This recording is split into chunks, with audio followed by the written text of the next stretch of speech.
Lideramos el camino de la opinión pública y buscamos que la cultura del debate alcance consensos y soluciones a los problemas de nuestro país.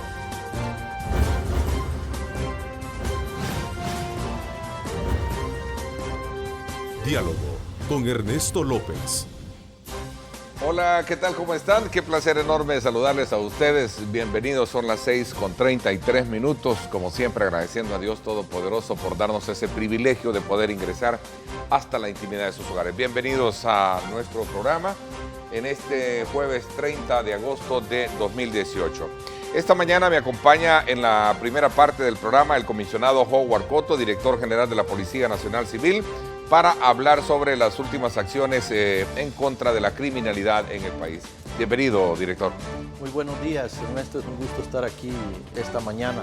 Por cierto, estaba pensando que hace días que no nos veíamos por acá. Sí, teníamos días de no hacer una evaluación de cuál es el trabajo que ha venido desarrollando la corporación policial. Pero hemos estado muy atentos también a conocer toda esa fuerza operativa en el combate de la criminalidad y la violencia en el país. Y es que recientemente vimos a propósito cómo la corporación policial dio otro duro golpe a las finanzas y logística de estructuras criminales que operan en el país, teniendo como característica que con ello esperan resolver, según la Fiscalía General de la República, también numerosos casos de homicidios, extorsiones, actividades relacionadas con el narcotráfico, lavado de dinero y, por supuesto, también asesinato de efectivos policiales y militares. Hoy, precisamente con nuestro invitado, vamos a conocer detalles de la Operación Arpón del Pacífico y también sobre las acciones de la institución para proteger a sus elementos que en los últimos días, como lo decía, han sido víctimas de estos ataques. Así es que desde ya, bienvenidos. En una segunda parte vamos a hablar precisamente con el ministro de Turismo, el licenciado José Napoleón Duarte, con quien hablaremos sobre los avances del turismo médico y el inicio de la tercera fase de la remodelación también del Hotel Cerro Verde, entre otras actividades turísticas. Así que desde ya, abierto nuestros espacios de comunicación para que interactuemos. Recuerde, @diálogo21, @Neto López Radio. Son las dos cuentas en Twitter que están disponibles para que usted participe. A ver, un poco, para entender y comprender esta operación que ha dado como resultado la captura de muchas personas y sobre todo también bajo una lógica que lo hablábamos extra cámara, de ver de que detrás de lo que puede ser en apariencia negocios lícitos está la actividad delictiva. Sí, Ernesto, de nuevo buenos días. Realmente nosotros nos sentimos bastante satisfechos en haber desarrollado esta operación, que es el producto de un trabajo entre la policía y la fiscalía que ha dilatado en algunos casos meses e incluso en algunas partes de esta operación hasta más de un año, ¿verdad? 1 año y 2 meses realizando investigaciones. Es sin duda una de las operaciones más grandes que ha desarrollado la Policía Nacional Civil en muchos años. Y sin duda vendrá a ser un parámetro de la magnitud que una operación policial puede desarrollar. Fíjate tú que esta operación que hemos denominado Cerro Verde tuvo un impacto en casi 27 municipios. ¿Era Arpón del Pacífico o Cerro Verde? ¿O nosotros la denominamos Cerro Verde como operación policial. Sí, es una operación que es la suma de una serie de casos que se han desarrollado a nivel nacional. ¿Y Arpón del Pacífico es? Es el nombre que ha utilizado la fiscalía en los casos, pero la operación se denomina Cerro Verde. Fíjate tú que tuvimos en actividad a los departamentos de investigación de Chalatenango, de La Unión, de Sonsonate, de San Miguel, Usulután, San Vicente, La Paz, La Libertad Norte y La Libertad Centro-Sur. Y además también operamos con la División Élite contra el Crimen Organizado, la División Antinarcóticos, la DCI, es decir, la División Central de Investigaciones, y la División Antiextorsiones. Al final, hasta el día de ayer, esto puede cambiar, Ernesto, porque nosotros continuamos realizando acciones operativas, pero hasta el día de ayer teníamos 450 detenciones entre privaciones de libertad que se hicieron en el terreno y también intimaciones, y un total de 393 allanamientos en estos 27 municipios. Se han inmovilizado, incautado una cantidad fuertísima de bienes, casi 30 cabezales, remolques, vehículos, 19 inmuebles, dinero en efectivo. Se ha incautado más de $31,000, 4 barcos, motos, armas de fuego, ahí lo podemos ver, e incluso 3 negocios en la megaplaza de Sonsonate. Fíjate que con este conjunto de operaciones estamos esclareciendo 293 delitos. ¿Cómo así? 293 hechos criminales. Esclareciendo desde el punto de vista que los capturaron. Sí, exactamente, que se terminaron todas las diligencias, se realizaron las capturas y ya estamos listos para que este proceso o estos casos sean judicializados. 293 delitos.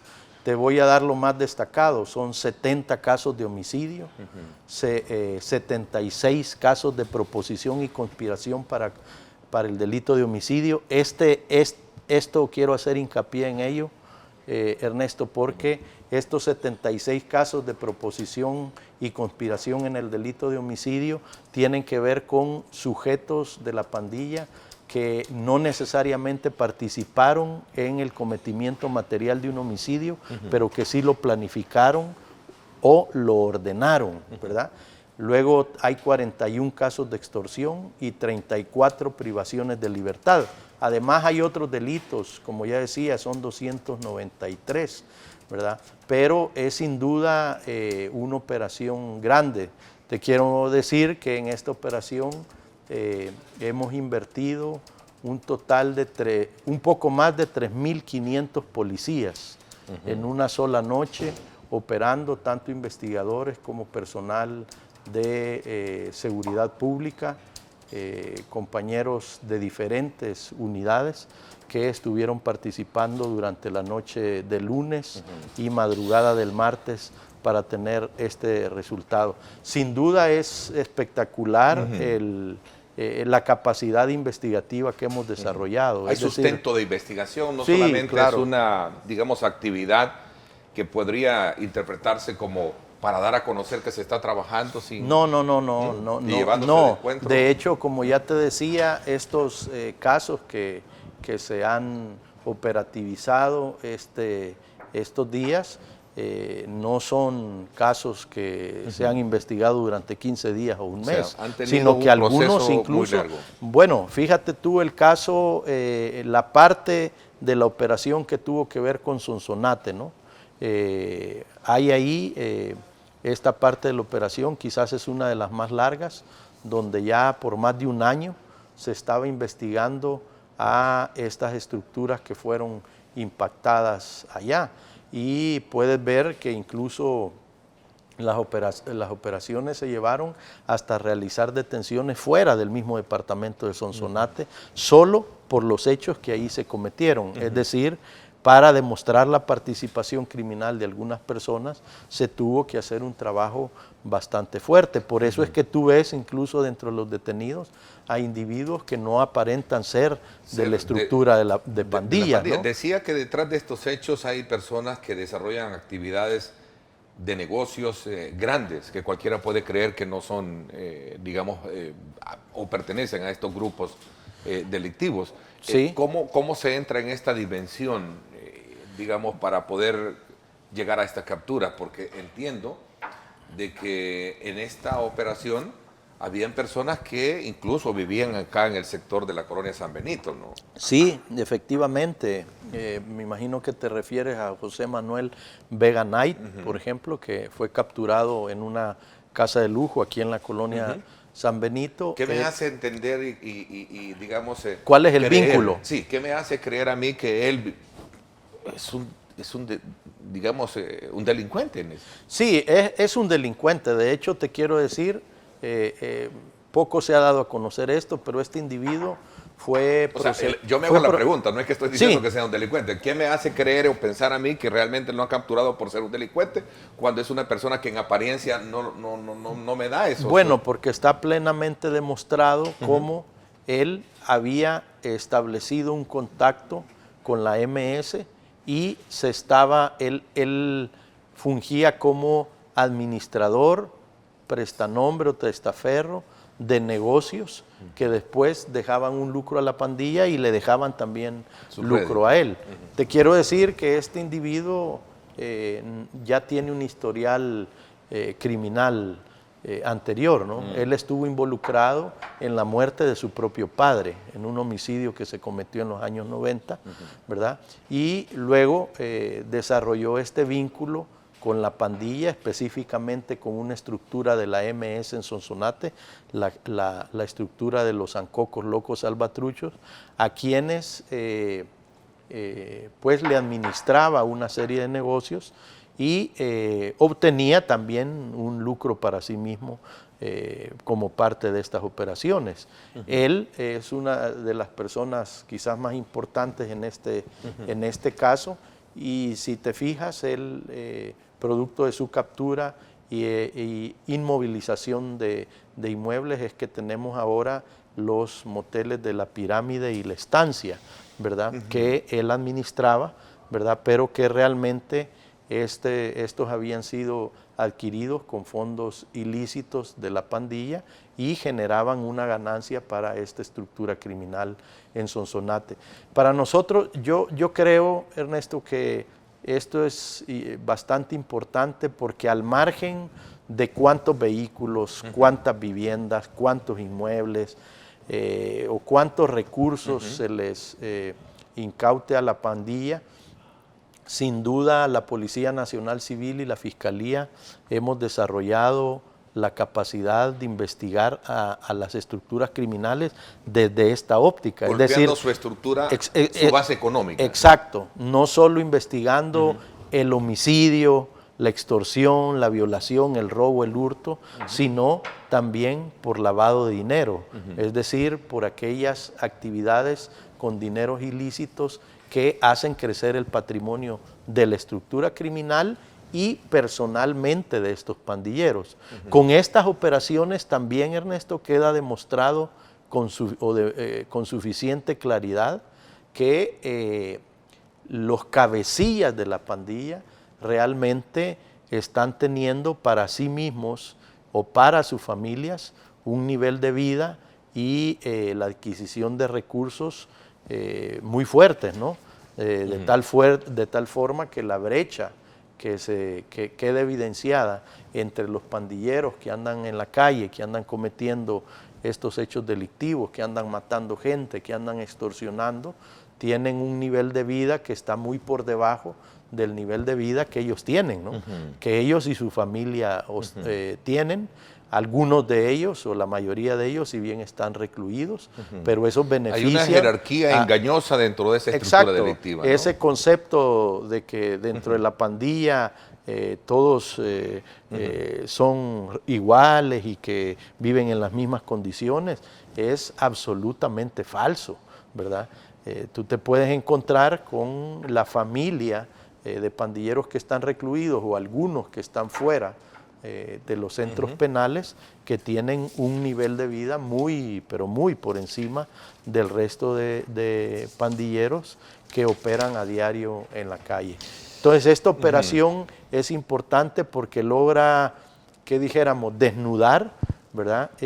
La forma en que ellos operan, los recursos de los cuales disponen, también logra esclarecer cómo es que hacen crecer su patrimonio. Es decir, tú te das cuenta que si bien obtienen recursos de la extorsión, lo obtienen, pero también obtienen recursos de vender en la calle droga, pero también tienen negocios que hacen crecer su patrimonio y que les hacen tener un nivel de ingresos bastante alto. A ver, ¿cuál es la, digamos, la relación vinculante o la relación que hay entre estos grupos que vinculan precisamente otras esferas de, digamos, del Estado a partir de la captura que se ha tenido de los alcaldes y el último de Concepción Batres, por ejemplo?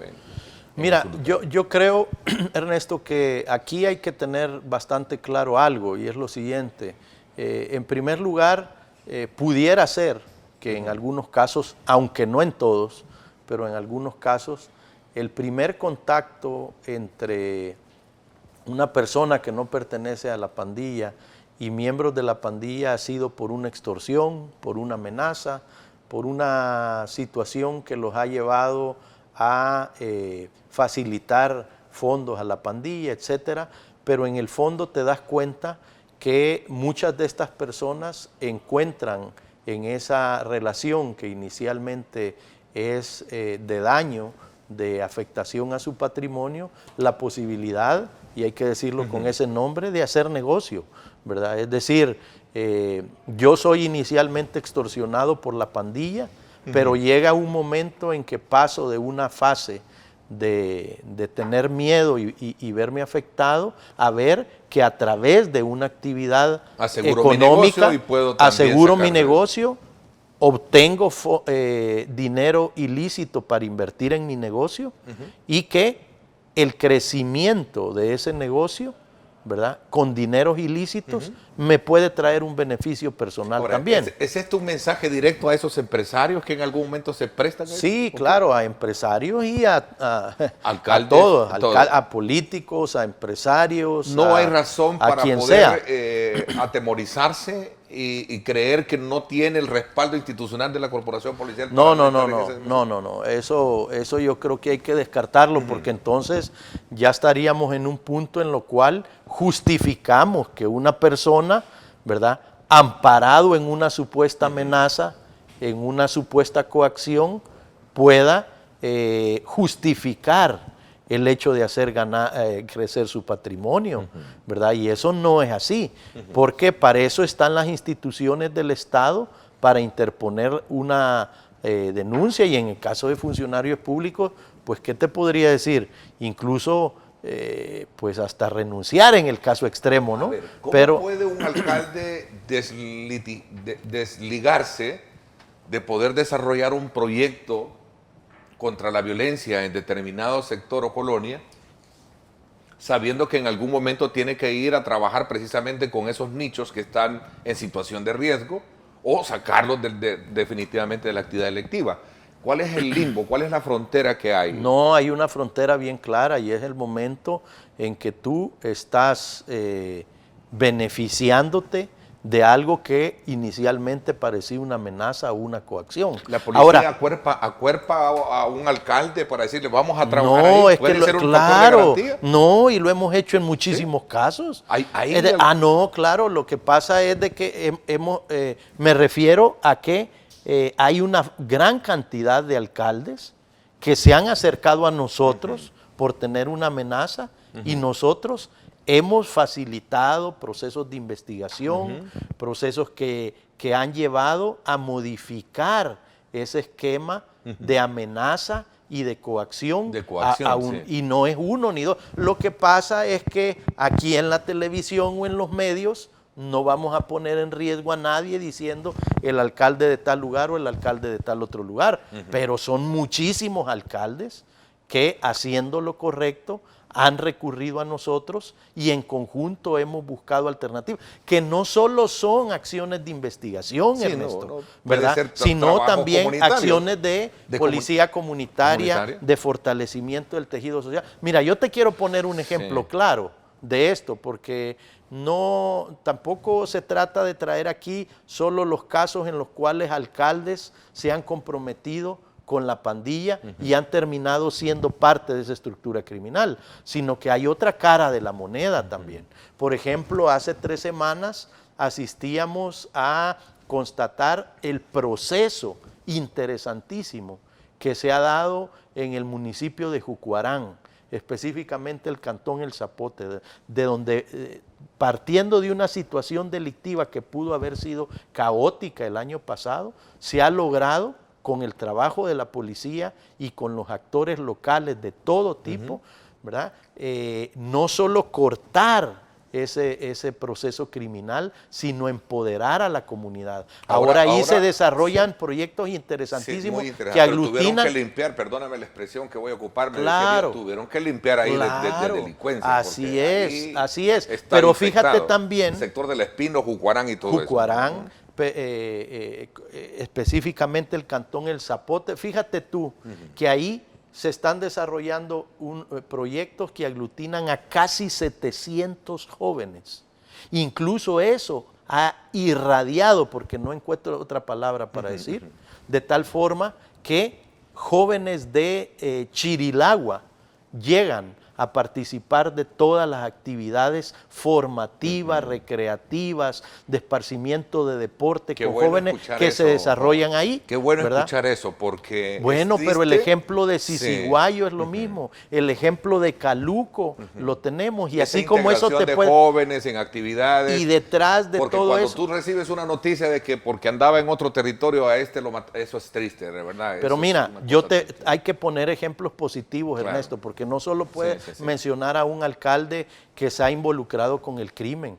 Yo te menciono nombres. Pero ¿cómo puede un alcalde no verse, digamos, no sé la palabra, que es como afectado, como untado en actividades que es lo mejor? Ayer fijamos como un eslogan, ¿verdad? La pandilla crece donde hay caos. Y el caos no solo es de carácter delictivo. Sí. No solo es de carácter delictivo. Me gustó el término ese, ¿no? Exacto. O sea, prevalece el AMPA donde hay caos. Claro. Y yo te pongo ejemplos claros donde hemos sabido o hemos podido, ¿verdad?, romper con ese ciclo de violencia y fortalecer el tejido social. Y reconozco aquí la labor, por ejemplo, del alcalde de Zacatecoluca, del alcalde de Lourdes Colón, don Memo, de la exalcaldesa en Cojutepeque, que se hizo un trabajo excelente. Han impactado socialmente en estas áreas donde había violencia sin verse inmiscuidos en problemas Exactamente. Ese es el punto que quería preguntar. Ahora, han trabajado únicamente con la policía. Los problemas, ¿cómo puede un alcalde buscar el auxilio de ustedes para trabajar en proyectos comunitarios? Pero además de buscar nuestro apoyo, que nosotros estamos en toda la disposición de dar, hay que tener liderazgo y hay que saber guiar, orientar, conducir a las fuerzas sociales de la comunidad. Tienes que involucrar a los demás actores, no solo a la policía. Pero tú has visto en esos lugares donde se ha podido revertir esa tendencia criminal que realmente esos alcaldes han sido líderes de la comunidad, no solo han recurrido a la policía en apoyo, han sabido organizar a sus comunidades. ¿Y estos que han pasado de esas fronteras, cuál ha sido el factor que los ha llevado a comprometerse? En el caso de, por ejemplo, de Concepción Batres, el caso que ya está bastante dirimido el caso, el de Apopa y otros que se han visto ahí, Usulután también. Bueno, es lo que te digo, son procesos en los cuales la primer forma de contacto con la pandilla es para beneficio de que... Te voy a exponer claro el proceso, porque aquí, mira, palabras más, palabras menos, los procesos son similares. La pandilla amenaza al alcalde o le pide dinero, etcétera, ¿verdad? Pero luego llega un momento, y yo te lo quiero decir hoy aquí porque lo dijimos 1 o 2 meses antes de las elecciones, ¿verdad? Entonces ya llega un momento en que dice, ok, pero si yo le estoy dando dinero a la pandilla, ¿verdad? Yo quiero que tú, pandillero, me dejes entrar a hacer campaña política a donde tengo que entrar. A mi partido. A mi partido. Al resto no, y al opositor. Sí, y los demás que vean cómo salen, ¿no? Pero que yo pueda entrar a hacer campaña, ¿verdad? Perfecto, pero entonces ya viene la contra petición de la pandilla. Bueno, muy bien, pero entonces también quisiera que me dejes poner a gente de la pandilla, ¿verdad?, trabajando dentro de la alcaldía, por ejemplo, en la administración de los mercados, ¿verdad? Y entonces, ok, entonces vamos a contratar gente, pero tú me garantizas que yo puedo hacer Ahí campaña está. libremente. Este es el primero. Ese es el primero. Escenario en el que pueden Pero caer. entonces después empezamos ya incluso a hacer negocios y hasta tener un lucro por ese vínculo con la pandilla. Esa ahí es una acción criminal, Ernesto. Claro. Y ahí no está recurriendo a ninguna autoridad para resolver el problema de la delincuencia. Ahí lo que estás haciendo es fortaleciendo la estructura criminal, involucrando a miembros de la pandilla en la alcaldía municipal, en los mercados, en los activistas, en todo tipo, en toda acción realizada por el gobierno municipal, estás involucrando a gente que está... En Sonsonate se hicieron capturas en la mega plaza. Sí, fíjate que ahí las capturas no fueron lo más importante, porque la óptica, y eso es lo que yo creo que hay que entender, que si nosotros bien decimos, ¿verdad?, que hemos tenido, por ejemplo, en esta operación 450 detenciones, no deberíamos de fijarnos como que ese es el objetivo último. Sí. Lo más importante no es la captura, es muy importante, Claro. pero muchos de ellos incluso ya están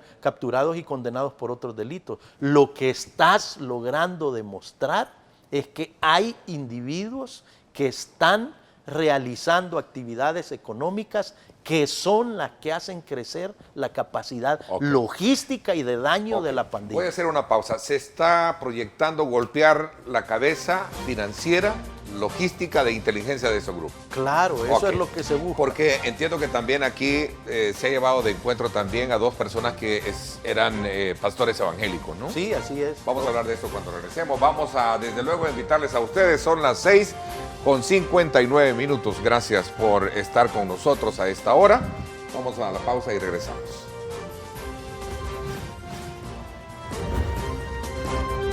Diálogo con Ernesto López. Estás viendo Diálogo con Ernesto López. Diálogo con Ernesto López. Bueno, gracias nuevamente por estar con nosotros. Continuamos conversando con el director general de la Policía Nacional Civil, el comisionado Howard Cotto, y estamos hablando precisamente sobre el grado efectivo que ha tenido las dos últimas operaciones que se desarrollaron. Cerro Verde por el lado de la policía y por el lado de la Fiscalía General de la República, Arpón del Pacífico. Hablábamos de cómo copa la actividad delictiva algunos sectores institucionales del país, el caso de los alcaldes que se han visto relacionados en estos hechos y por supuesto la forma en cómo deberían de no caer en esa tentación muchos funcionarios. Aquí también hay, va para ir cerrando un poco el ciclo, también pastores evangélicos en esta operación.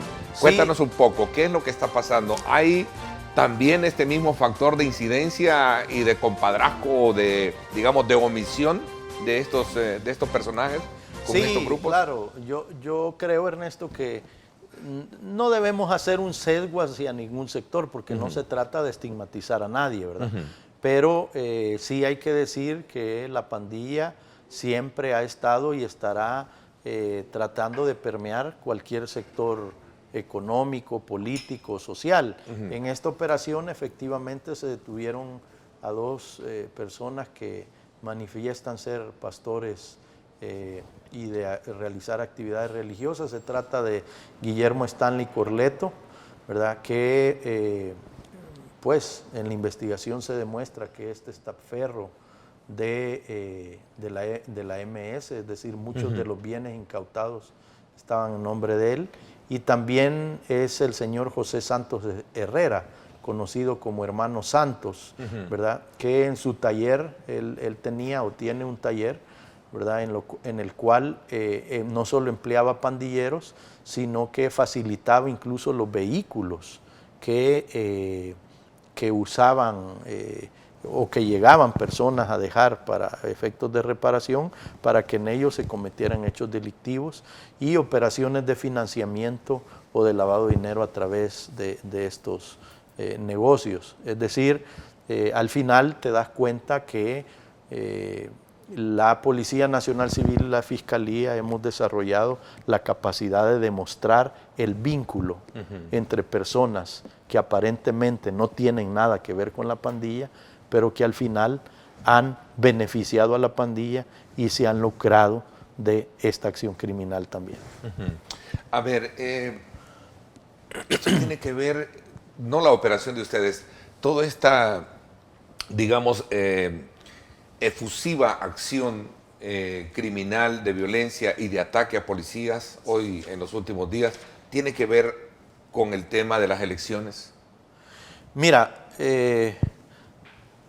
podría ser, es algo que hay que detallarlo mucho. Lo que sí yo te puedo decir es que en muchos casos, en procesos de investigación, en lo que se refiere a gobiernos municipales, sí vemos que hay una especie de clic de personas que son candidatos o quieren reelegirse en los gobiernos municipales, a que cuando la pandilla le hace una demanda financiera o de algún otro tipo, una extorsión, empiezan en muchas ocasiones a obtener también un beneficio a partir de que la pandilla le facilite la realización de su campaña política. Y ese ha sido el punto de partida de varios casos en los cuales gobiernos municipales se han visto involucrados. Fíjate tú que por allá de enero, febrero, 1 o 2 meses antes de las elecciones, no recuerdo yo, en varias entrevistas que me hicieron particularmente a mí, y fue resaltado en ese momento, por algunos sectores no fue bien visto, por otros sí, pero dijimos lo siguiente, o yo planteé lo siguiente: hay que tener cuidado porque en la campaña política, a fin de poder ganar las elecciones, habrán personas que buscarán hacer tratos con la pandilla y sacar un beneficio que luego se puede convertir incluso en lucro, no solo de carácter político, sino lucro financiero, producto de ese acuerdo o contubernio. Y decía en ese momento yo, que no se vaya a creer que porque las elecciones se realizan, ¿verdad?, y ya se define quién gana la elección en cada lugar, las investigaciones no van a seguir. Claro que van a seguir. Y aquí estás viendo los resultados. ¿Estaría en la capacidad de lanzar también ese mensaje, ese llamado a los políticos que entran ahora, o los partidos que entran ahora en esta carrera presidencial, para no caer en esa tentación? Yo creo que operativos de este tipo, más que otra cosa, lo dejan en evidencia. Magnífico, pero para los candidatos presidenciales. No, para todos los candidatos. Sí, todos claro. Los partidos. Porque, hombre, tenemos a las puertas una elección presidencial. Pero tú sabes cómo es la dinámica política electoral en este país. Después tenemos otras y después otras. Me duele decirle, hay una doble moral aquí en la política. No digo que algunos malos políticos la tienen, ¿sí? Pero hay una doble moral. Y me atrevería a decir que son pocos los que se escapan. Lo digo yo. Mira, yo sé que no lo está diciendo el director. Pero el punto es al que quiero llegar, es que habría la capacidad para decir también, ojo, cuidado. Tengan cuidado, así es. Tengan cuidado porque no es justificable, no se puede esgrimir como un justificativo en la acción de investigación penal eso de que es que las pandillas me amenazaron, es que no me quedó otra, es que les tuve que pagar, es que les tuve que decir que si yo les daba dinero, entonces eso me daba derecho a hacer campaña. En muchos casos, lo que tú dijiste hace un rato viene siendo cierto. Es decir, pero si yo te estoy dando dinero, déjame entrar a mí, pero no dejes entrar a los demás, ¿verdad? Los demás no pueden llegar. Son las piezas de ajedrez que se dan en un juego de esa naturaleza. Claro, y entonces después viene el siguiente paso, que es el que queda evidenciado en esta operación que realizamos.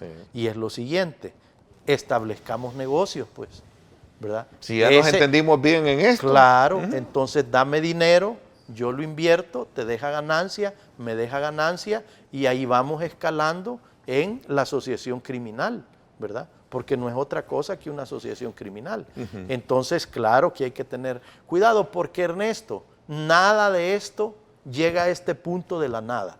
Es decir, ninguna de las personas que están aquí un día eran buenas y amanecieron siendo testaferros del crimen.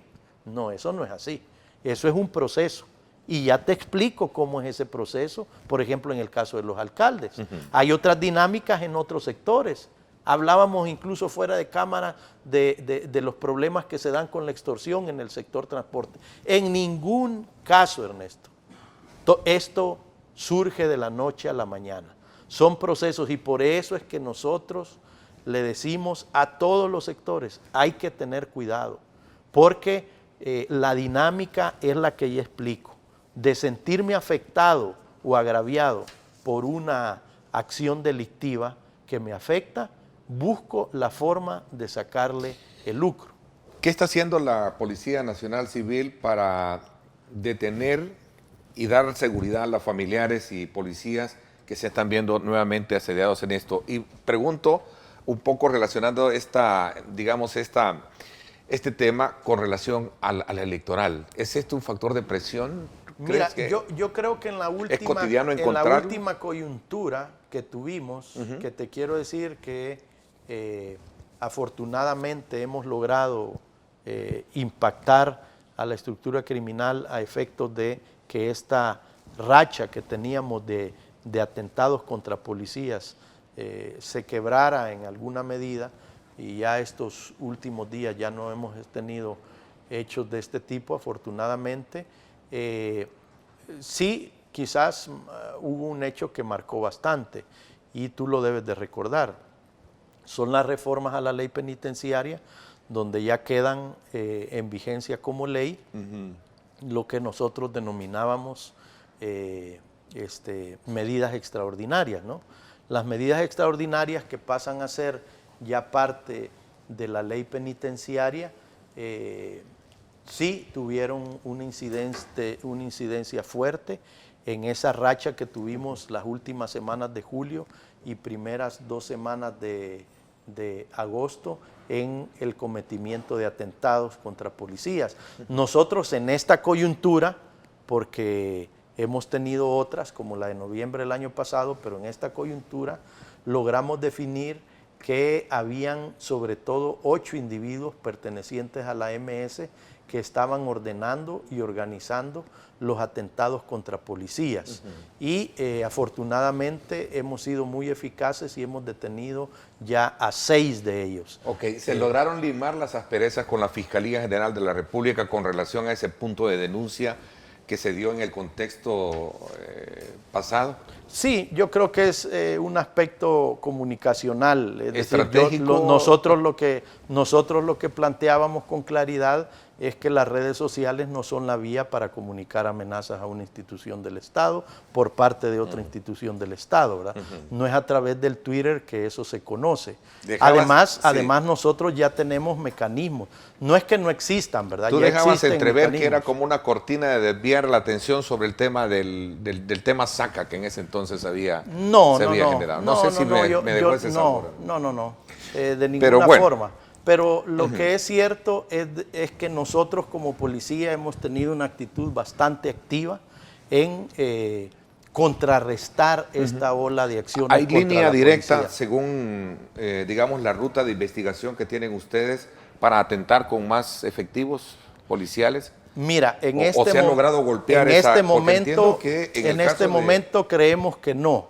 En el caso de los capturados acá en unos cabecillas en el sector de La Libertad, ¿no? Sí, claro, no, como ya te decía, hemos capturado en este periodo a 6 importantes cabecillas que estaban directamente involucrados en generar órdenes para atentar contra policías. Hemos detenido a 6, nosotros hemos identificado a 8 y estamos en la búsqueda de los otros 2, ¿verdad? Pero ya detuvimos a 6.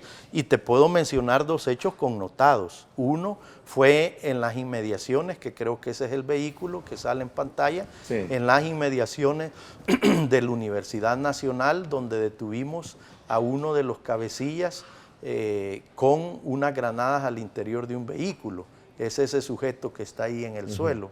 Y por otro lado, si tú recuerdas, la semana pasada tuvimos un fuerte intercambio de disparos en el Puerto de la Libertad, a la altura del puente Chilama, donde resultó, por cierto, un pandillero muerto y otros 3 más heridos. Ahí se capturó a uno de los principales cabecillas de la MS que en el Departamento de la Libertad estaba ordenando cometer homicidios contra policías. Yo lo que te quiero plantear sobre estas 6 capturas, Ernesto, es que ninguna acción ha sido casual de parte de la policía. Lo que nosotros sí hemos tenido cuidado, ¿verdad?, es de no poner en riesgo la operación o la información que podemos obtener posteriormente a la captura, porque es importante ver qué información obtenemos después de estas capturas. Pero sí te puedo confirmar que ninguna de estas 6 detenciones de estos cabecillas ha sido casual. Hemos estado a la búsqueda, muy dedicados y con equipos especializados para efectos de contrarrestar esta acción criminal. Howard, te tengo que hacer esta pregunta. ¿Por qué, si han sido tan efectivos en golpear todas estas estructuras, bajo esta lógica estratégica de operaciones, por qué no se ha logrado esclarecer la muerte de la compañera de ustedes, Karla Ayala? ¿Por qué sigue siendo un caso llamado impune para muchos? Bueno, mira, Ernesto, yo creo que es un caso bastante difícil, involucra a miembros de la institución. Tenemos una dificultad muy importante y es que no hemos logrado capturar al hechor y no se ha encontrado el cuerpo, que son 2 elementos que arrojan evidencias sustantivas para un caso, ¿verdad? Es decir, no solo se trata del caso de Karla Ayala, en todo caso en el cual el cuerpo de la víctima no ha sido encontrado, la investigación se torna difícil. Claro, por la connotación del hecho, por la exposición pública del hecho, surge la pregunta sobre el caso de Karla Ayala, pero sí tendríamos que decir, Ernesto, que no es el único caso en las cuales las investigaciones han dilatado por el hecho de no tener el cuerpo y por el hecho de no haber ubicado, localizado y detenido al hechor, ¿verdad? En todas las investigaciones podemos ver casos en los cuales se dificulta la investigación y otros en los cuales es más fácil. Vaya, nada menos en esta operación Cerro Verde que mencionamos, hay casos de investigación dentro de la operación que dilataron más de 1 año en su investigación, ¿verdad? Hay casos, por ejemplo, Jaque, ¿verdad? Se trabajó durante casi 2 años. La operación Libertad, otras han dilatado 1, 2, 2,5 años, dependiendo del caso que se trate. Y hay casos de homicidio que nosotros hemos dilatado también, así como hemos esclarecido casos en 24 horas, hay otros casos que no. Pero lo que sí te quiero decir, Ernesto, es que nosotros tenemos un equipo especializado dedicado exclusivamente al caso de Karla Ayala. Tenemos un equipo de inteligencia también en función, yo espero que sí, y quiero agradecer públicamente el interés también que pone la Fiscalía por apoyarnos en el esclarecimiento de este caso. Estoy contra el tiempo. Pregunta acá un empresario de buses, ¿nos van a apoyar para no seguir siendo extorsionados en la nueva terminal? Mira, ¿Cómo está el tema de la nueva terminal? Claro, en la nueva terminal hay varias medidas que se están realizando y otras que están por realizarse. Nosotros incluso hemos estado teniendo presencia con seguridad pública, con tránsito en la nueva terminal. Hemos desarrollado operativos en la antigua terminal. De hecho, identificamos a 3 cabecillas de la pandilla 18, ¿verdad? De los cuales ya detuvimos a 2. Incluso te puedo dar los nombres. Se trata de Melvin Sandoval Alvarado, alias Pitoreto, y José Eber Hernández Chacón, alias Chile Verde, que por cierto, él se ha hecho pasar como dirigente de los vendedores de la terminal de Oriente. Ambos han sido detenidos por extorsión. Nos falta detener a uno y vamos a continuar en esa labor. Nosotros incluso tenemos proyectado establecer una posición fija dentro de la nueva terminal con tecnología, con cámaras, con acceso a información importante, de forma tal que esta nueva terminal no sea sujeto de acciones criminales. Ahora, Ernesto, yo creo que esto sirve una reflexión, y esa fue la que hizo surgir ayer la frase esta de que el crimen crece o la pandilla crece donde hay caos. Y es lo siguiente: las medidas que se están tomando en la nueva terminal no solo son medidas de seguridad que tienen que ver con la policía, impactan mucho las acciones organizativas del sector. Cómo se organiza el trabajo y la función que ahí se desarrolla facilita que la seguridad pueda tener éxito. No solo es una acción de la policía. Donde hay caos, crece Reina, el crimen. Crece el crimen. Sin duda alguna, han sido fuertes golpes al AMPA. Muchos suelen decir que cuando se quiere, se puede. Sí, así es, y yo creo que hay ejemplos bastante positivos en los cuales podemos decir que se ha logrado revertir la tendencia criminal en favor de la comunidad, siempre y cuando se genere organización comunitaria, organización de los sectores económicos para que el crimen no crezca. Ok. Howard, gracias por haberme acompañado. Teníamos días de no conversar y dar un repaso de las actividades que se habían hecho. Gracias por habernos permitido el tiempo y hablar de esos temas. No, gracias a ti, Ernesto, y espero que nos veamos pronto.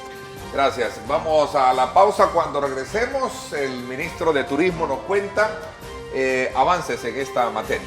Vamos a la pausa.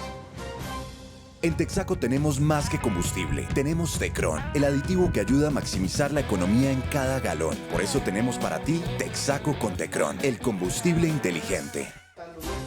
Bien.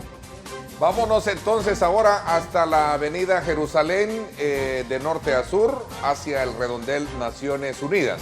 Esta es una imagen que nos hace llegar nuestro Megadrone gracias a Texaco con Tecron, el combustible inteligente. Una preciosa imagen que nos pone en perspectiva cómo está el tráfico en esta importante zona que conecta a esta, digamos, zona residencial, zona comercial, con esta importante avenida. Damos una elevación con nuestro Megadrone para conocer también el comportamiento que tiene este paso a 3 niveles, ¿no?, que tenemos en esta importante zona. Preciosa vista para que usted pueda apreciar cómo está nuestra linda y bella ciudad capital, y especialmente en esta zona. Vamos a la pausa. En Texaco tenemos más que combustible, tenemos Tecron, el aditivo que ayuda al motor a tener su mejor desempeño. Por eso tenemos para ti Texaco con Tecron, el combustible inteligente.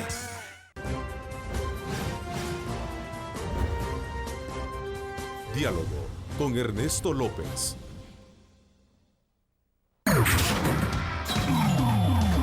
Estás viendo Diálogo con Ernesto López. Diálogo con Ernesto López. Bueno, gracias nuevamente por estar con nosotros. Vamos a esta segunda parte del programa, en estos 40 minutos que nos quedan de programa, a conversar con el ministro de Turismo, el licenciado José Napoleón Duarte, a quien le doy la más cordial bienvenida. Gracias por acompañarnos, ministro. Bueno, buenos días, muchas gracias por invitarme, Ernesto, y siempre dispuestos a conversar contigo y con la población. Bueno, hace unos minutos estaba conversando con el director de la Policía Nacional Civil y hablábamos precisamente del resultado que ha tenido en el combate de la delincuencia la operación denominada Cerro Verde. A ver, aprovechando un poco el término y el nombre Cerro Verde, uno de los, llamémosle así, de los trabajos desafiantes que ha tenido su administración y particularmente en los últimos meses es la remodelación de este hotel importante que se ubica en esta zona, ¿cierto? Sí, ciertamente, y primero pues me siento muy contento de que tengamos una coordinación con relación a todos estos lugares y rutas turísticas, pues ya es una ruta turística. Hemos trabajado primero con el Ministerio de Obras Públicas para arreglar y levantar inclusive mucho de la carretera que estaba ya vencida y hemos realizado un trabajo hasta el Cerro Verde. Cuidamos de que la parte realizada con roca de lava se mantenga hasta donde se pueda, porque es bastante fuerte y es un material extraordinario para la carretera. Pero ya está lista. Estamos ahora, yo le he pedido a él que nos ayude con el tema del lago de Coatepeque. Con relación a la seguridad, obviamente se requiere tener una extraordinaria seguridad en todo el camino, porque la gente, el pueblo, los turistas llegan al Cerro Verde a disfrutar. Y tenemos festivales, tenemos distintas inversiones en estos, rutas turísticas, y lo que nosotros nos anima es realmente que se está haciendo el esfuerzo para limpiar la zona y poder así Pero producir. falta más, porque todavía hay ciertos... Yo creo que no se sí. puede tapar el sol con un dedo, ¿no? Sí, yo hay creo que que reconocer sí. el esfuerzo, pero todavía Yo creo que hay problemas en esa zona. Yo creo que hay que poner varias estaciones, no de la Policía de Turismo, sino de la Policía Nacional Civil ya de una forma más adecuada, y en la que podríamos desarrollar un proyecto que nos permita mantener esa zona bastante limpia y vigilada. Y en ese sentido, pues he hablado con el director, él lo sabe perfectamente bien. Claro, ellos tienen su agenda propia de acuerdo a las necesidades, de acuerdo a las estrategias de seguridad que tienen, de prevención del delito, y por supuesto tienen localizado ya algunos aspectos que ellos están desarrollando, lo que les permite avanzar seriamente. El golpe que han dado es un golpe importante y para nosotros nos da la energía como para poder continuar con el proyecto del Cerro Verde. Seguimos adelante en la construcción, tenemos ya en la tercera fase el proyecto del Cerro Verde, y esperamos que en el mes de febrero, marzo, terminemos la tercera fase e iniciemos la cuarta fase para finalizar el hotel. ¿Con qué fecha se proyecta culminar y entregar licitar? Porque tienen que entrar en licitación, ¿no? Estamos en la tercera etapa de la licitación, es correcto. ¿Hay interesados? Sí, fueron a hacer la visita de inspección cerca de 8 o 9 empresas. ¿Nacionales e internacionales? No lo sé porque no manejo esa información, no es mi responsabilidad. ¿De quién es responsabilidad? Es responsabilidad de Corsatur, del gerente general y del gerente de proyectos. De tal manera que yo trato de evitar conocer a ciencia cierta los procesos para no contaminarse en esto, ¿verdad? Okay. Y eso es muy importante. Corsatur, cabe destacar, es un ente integrado por sector privado. Sector privado y sector público. Y sector público, ¿no? Que ya podemos conversar sobre eso, sí. Porque es uno de los brazos, el Ministerio de Turismo es el rector fundamental de la industria turística en el país. Y tiene dos brazos fundamentales. Uno es Corsatur, que es una institución autónoma con estatutos propios y con gobernabilidad propia, donde hay 8 directores propietarios y 8 suplentes, y de los cuales 4 de ellos son de la empresa privada y 4 son del sector público. En el sector público está el ministro de Gobernación, el ministro de Turismo, está la ministra de Cultura y de Medio Ambiente.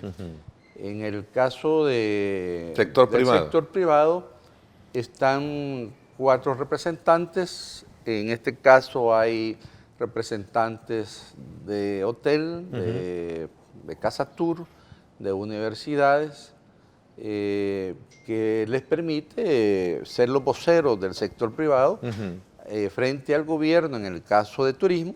¿Y quién los designa? ¿Las gremiales? Las gremiales, las designan las gremiales, las designan, en este caso, ANEP hace las sugerencias, las envía, hace ternas y el señor presidente, sobre la base de ternas, toma la decisión de juramentarlas. Casa Tour, ¿cuál es la diferencia entre ambos? Solo porque quiero hacerle una consulta, qué es Casatur o qué papel juega. La vez pasada, en este programa, particularmente a inicios del mes de agosto, tuve la oportunidad de conversar con Rafael Leret. Sí. Él es vicepresidente del Buró de Convenciones.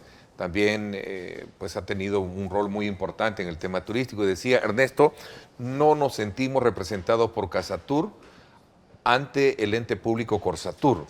Él decía que había una manipulación para haber colocado a representantes que estuvieran en algún momento sometidos a las decisiones del gobierno y no a los intereses del sector privado. Bueno, yo creo que Rafael debe tener cuidado porque no puede venir a la televisión a cuestionar de esa manera su propia institucionalidad. Solamente un paréntesis. Aquí tengo algo interesante que me pasaron. Aquí está la junta directiva con que yo comencé. Y ustedes pueden identificar los personajes que hay acá. Sí. Aquí está, en este caso, está Rafael Leret y cuatro miembros de la junta directiva. Doña Chelita de Holman, sí. Don Roberto Calderón, Alberto Asensio y Rafael Leret. Sí. Como una anécdota especial para que ustedes vean, Casatur estaba, a mi juicio, totalmente marginado de las decisiones importantes de la industria y del gobierno. Cuando entré de ministro, por diferencias con el exministro anterior, por dificultades, no solamente con el ministro anterior, sino con el primer ministro que estuvo de ministro de Turismo, que hoy es el presidente de ANEP, en la que siempre, permanentemente, y no sé la razón, no se podían entender entre ellos. Lo que planteé en ese momento era, busquemos la institucionalidad. Y busqué el acercarme a tres entidades. Número uno, a la Cámara de Comercio, que era presidente Luis Cardenal en ese momento, a ANEP, que era David, el presidente, y a Casatur, que era Rafael Leret. Yo tuve en ese momento un almuerzo pagado por mí, me recuerdo muy bien. En mi oficina invité al presidente de ANEP y al presidente de la Cámara. Y conversamos de una manera amigable, como somos amigos, y tocamos a fondo el sector. Ahí pude detectar que Casatur no estaba en la agenda de ellos. Pero ¿estaba en la agenda de quién? No estaba en la agenda de las gremiales más importantes. Que es la ANEP. Que es la ANEP, en ese entonces. ¿verdad? Entonces usted me quiere decir, para avanzar un poco en el tiempo, la coloca... Lo que yo les pido a ellos es colocarla en la posición correcta para generar una institucionalidad. Y efectivamente... Tengo una fotografía coloca de hace muchos años. A Corsatur en otro nivel. No, a Casatur. A Casatur, perdón. Y aquí hay una evidencia de esto. Esta es una fotografía donde está el presidente de Casatur en ese momento en el primer nivel. Rafael Leret. ¿Qué es lo que significa eso? De que durante estos años le he dado la institucionalidad adecuada. He buscado... A Casatur. A Casatur, a través de Corsatur, que los representantes que ellos envían podamos nosotros trabajar con ellos. Desmiente categóricamente que se haya manipulado la representatividad para estar a favor con esos votos para cualquier decisión. Yo no debo de dar opinión sobre eso porque no soy parte de las gremiales, soy ministro de Turismo, pero creo que la persona que está en este momento de presidente de la Cámara Salvadoreña de Turismo, Roberto Calderón, debería de pensar seriamente en colocar una perspectiva diferente al planteamiento que vino a hacer acá el señor. Porque cuando tú pierdes una elección ¿verdad? Y no eres democrático, no aceptas los resultados, entonces vienen muy fácilmente a despotricar contra la institucionalidad de una institución y ofrece entonces una oposición permanente y una oposición dañina a un sector que puede ser y es definitivamente una gran oportunidad para el país. De tal manera que ese problema de Casatur lo he respetado, es la institucionalidad, el presidente actualmente es Roberto Calderón y el vicepresidente es don Alberto Asensio, y hay un grupo de hombres y mujeres que trabajan ahí que lo respeto mucho. Voy a hacer una pausa. Este año usted presentó un nuevo proyecto de ley de turismo en la Asamblea Legislativa. Hablemos un poco de los alcances que busca tener con este proyecto de la nueva ley de turismo, ¿no? Es una nueva ley de turismo y algunas consideraciones que, por cierto, bajo esa mirada de Rafael Heret tiene de observancia a este proyecto. Vamos a una pausa. Gracias por estar con nosotros.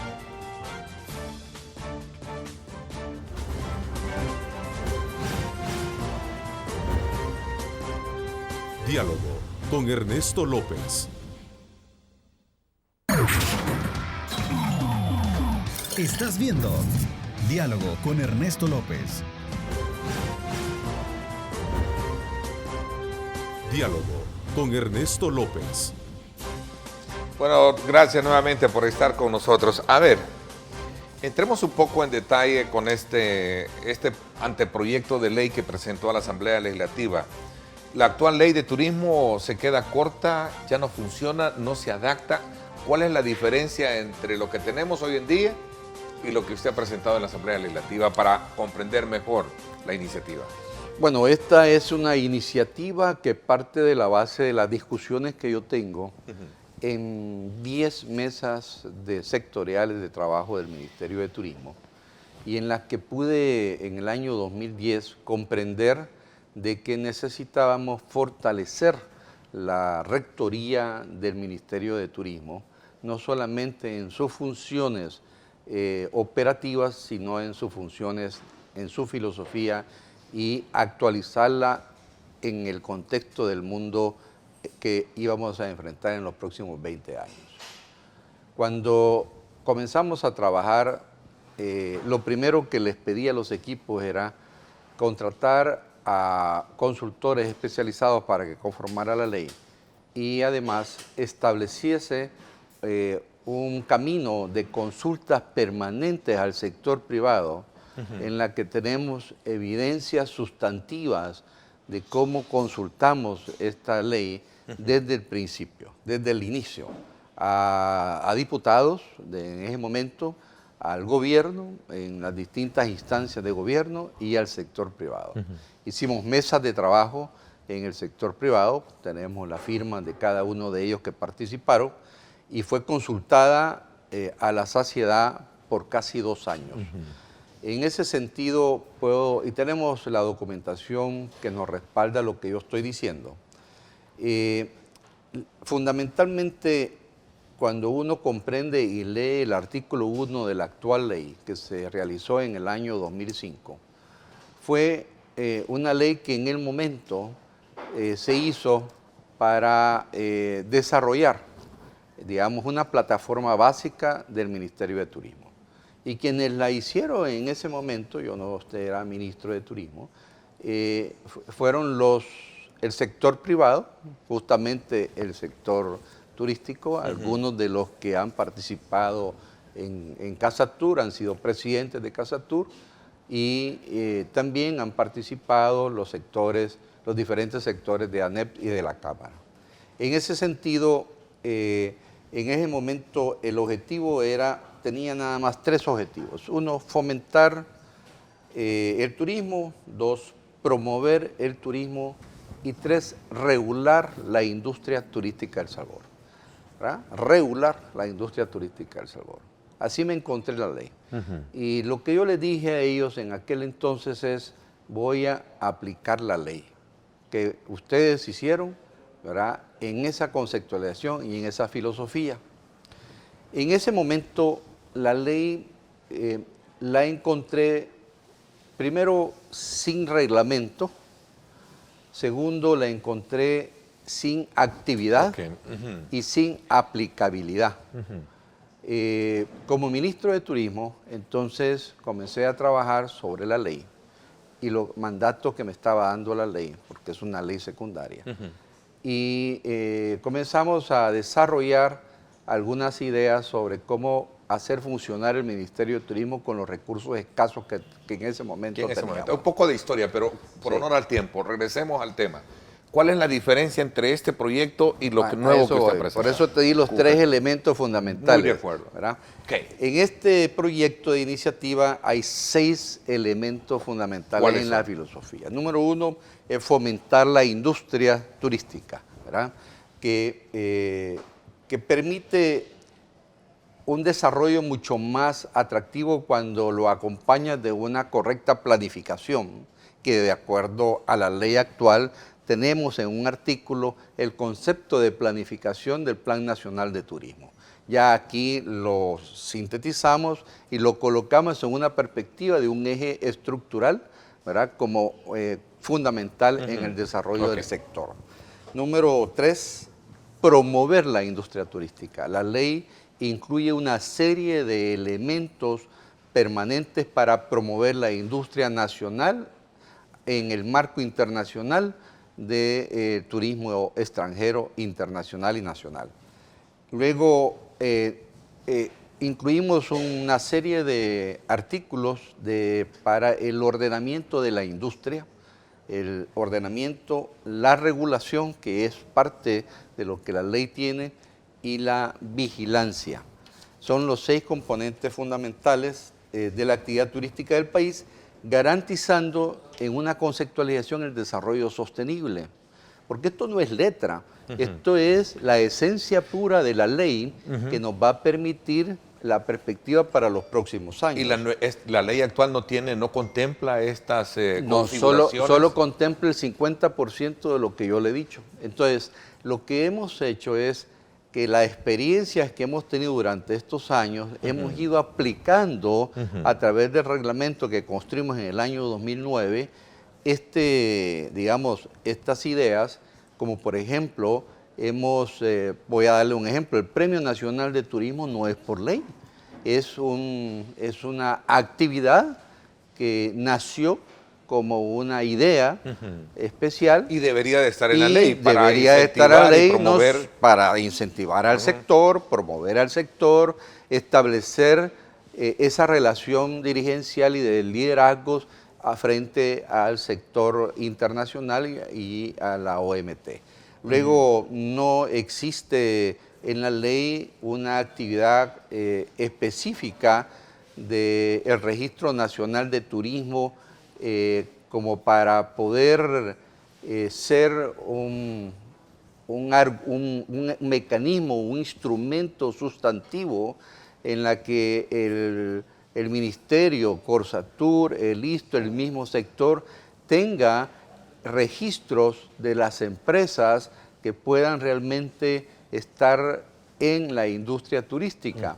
Todos los países tienen el Registro Nacional de Turismo, nosotros lo tenemos en Corsatur, y por petición de la Cámara Salvadoreña de Turismo me solicitaron que lo mantuviésemos en Corsatur y así lo he hecho. He tomado a bien esta solicitud y lo que estamos haciendo es fortaleciéndolo a través de la Ley de Turismo. Número 3, hemos incluido a sugerencias de la Cámara Salvadoreña de Turismo el Consejo Nacional de Turismo. El Consejo Nacional de Turismo es un aspecto que no considera actualmente la ley y que consideramos que puede ser interesante porque es un órgano importante de discusión, de deliberación, donde podría ser un escenario perfecto para discutir el Plan Nacional de Turismo, por ejemplo, o la Política Nacional de Turismo, que yo lo he hecho a través de la innovación y a través de la apertura y la participación, convocando a los sectores para que justamente ahora estamos renovando, actualizando la política nacional y estamos consultando. Fíjese ¿verdad? que cuando le consulté a don Rafael Leret sobre este tema, me decía de que la ley, él no le encuentra mucha novedad, sobre todo cuando se trata de hacer negocios. Decían que es más fiscalizadora y que pone al sector político por encima de las decisiones técnicas que debería de tener la actividad turística en el país. ¿Qué respuesta se le puede dar a este elemento? Voy a hacer una pausa y regreso para que hablemos de este punto. Gracias a usted también por estar enviando sus comentarios y preguntas @diálogo21 @Neto López Radio. Regresamos.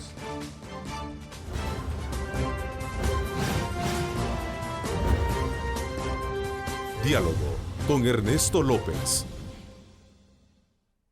El futuro es imaginar, es pensar en grande. Prepárate hoy. Estudia en la UFG y amplía tus oportunidades. UFG, tecnología, innovación y calidad.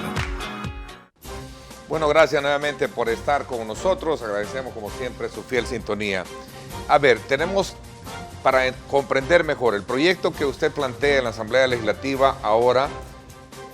Busca darle una mayor fijación a estos componentes que nos expresaba, de poder ponderar aspectos que tienen que ver con estrategias turísticas, el Premio Nacional como un factor incentivo y otros aspectos elementales de registro de toda la, digamos, del Consejo Nacional. Del Consejo Nacional, etcétera, etcétera.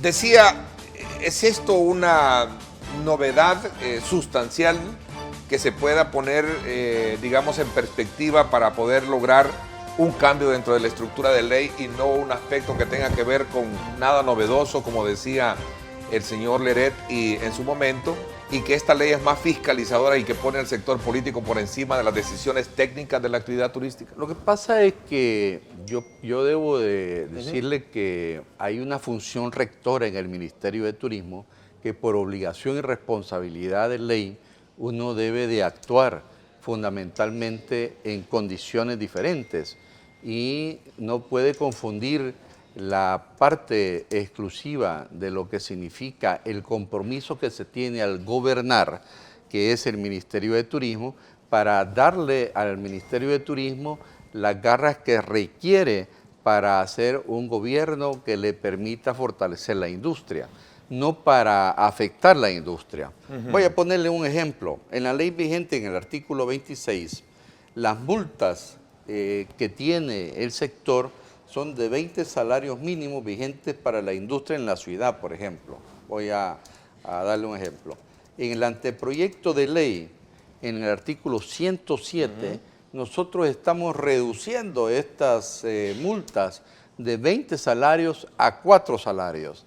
Es decir, yo con esto le estaría respondiendo esa inquietud, diciéndole no se equivoquen.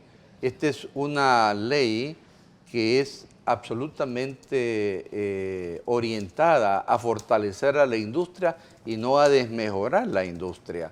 Estamos reduciendo una serie de impactos importantes y por el otro lado no estamos aumentando impuestos.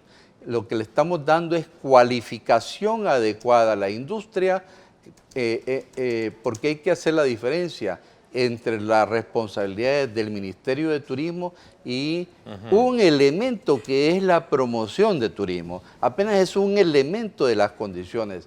El tener una ley rigurosa, vigorosa y articulada con el sector y con el gobierno y el Estado te permite colocar el turismo en la agenda nacional, número uno. Y no solamente en la agenda nacional, sino en la agenda centroamericana y en la agenda internacional. Número dos, permite establecer las coordinaciones adecuadas, como lo dice el órgano interno del órgano ejecutivo, el reglamento interno, en la que establece no solamente la transferencia de tecnología, sino el desarrollo interinstitucional. Bueno, aquí tú lo acabas de ver, la coordinación del Ministerio de Turismo en los diferentes actores. Hoy en día, turismo está colocado en el gabinete de gobierno, en el Consejo de Ministros, en el gabinete medioambiental, está en el Consejo Salvadoreño del Café, está en el Consejo de Competitividades, tiene representatividad a nivel internacional, genera recursos importantes de cooperación, que son el ente de cooperación que está registrado justamente en el Ministerio de Turismo. El artículo, ciertamente, en los diferentes artículos, diría yo, se presentan una serie de elementos que van protegiendo al sector privado en la promoción y el fomento de la industria y el desarrollo de una estrategia que establece coherentemente en el tema de la promoción en Corsatur. Entonces, no hay que confundirse, hay tres leyes. Una es la del Ministerio de Turismo, otra es la de Corsatur, que no la estamos involucrando ni tocando, y otra es la del ISTU, que tampoco ¿Puede ser un la ente estamos técnico tocando. Corsatur, como en su momento lo escuché? ¿Perdón? ¿Puede llegar a ser un ente técnico y no...? No, es que Corsatur es un autónomo técnico, es el brazo técnico del Ministerio de Turismo, y el ISTU es el brazo social del Ministerio de Turismo y del gobierno. Eso está clarísimo en la, interesante en la ese punto para aclararlo. en la autonomía. ¿Verdad? Nosotros, yo como ministro, además de responder y defender, porque quiero decir, defiendo a la industria turística, defiendo al sector, genero circunstancias y condiciones sustantivamente diferentes a cuando no era ministerio. Y creo que el gran trabajo justamente de ser ministro de Turismo, y ya han habido 2 ministros anteriormente, y ellos son y pueden comprender esto, es las responsabilidades que tiene un ministro en una cartera que estaba en ese momento bastante delicada, porque estaba en condiciones diferentes y en condiciones de crisis, que no es fácil sacarla de crisis. Ese es un aspecto importante. Cuando leemos las diferencias, por ejemplo, y te voy a dar otro ejemplo importante de lo que se me establece, tenemos un trabajo comparativo con las leyes de los demás países. Y en esta comparación, las instituciones y los ministerios de turismo trabajan coordinadamente. Hay 3 características fundamentales. Número 1, tener información correcta. Número 2, tener un registro nacional de turismo que sea coherente con la industria, con el sector, y que sea además y que tenga los elementos productivos. Cuando te mencionan que está totalmente falso el término que se usa, no es una ley inquisitiva ni mucho menos, es una ley objetiva de las experiencias y de las consultas derivadas a todo el sector.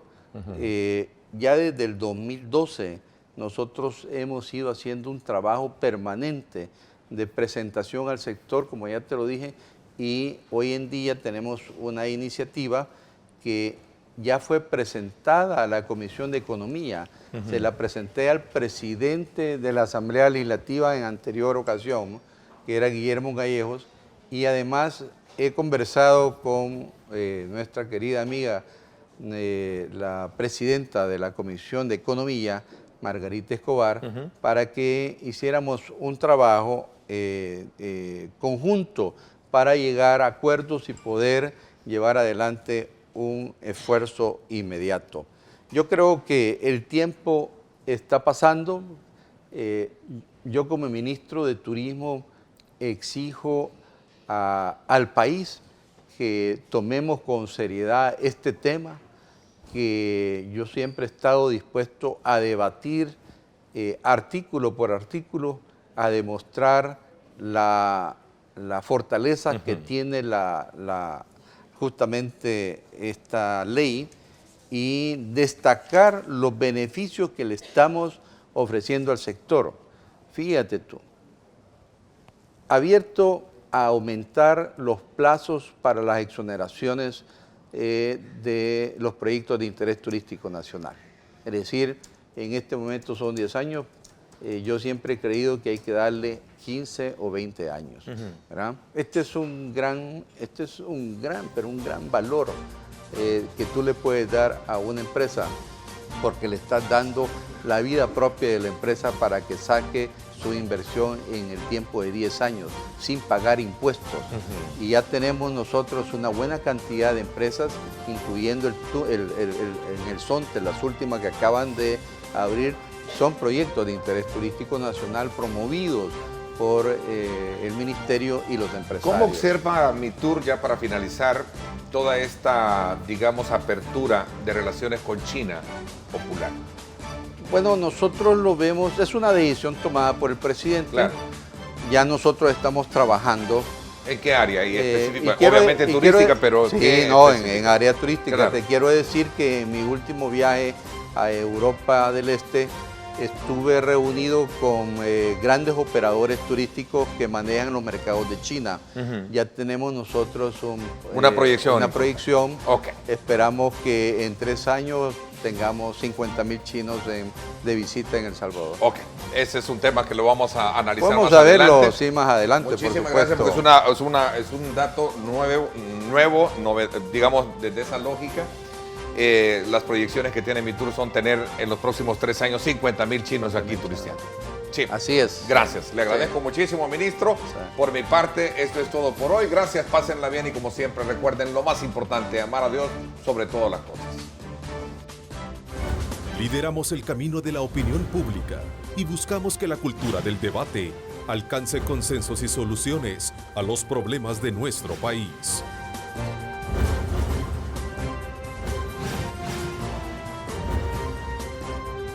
Diálogo con Ernesto López.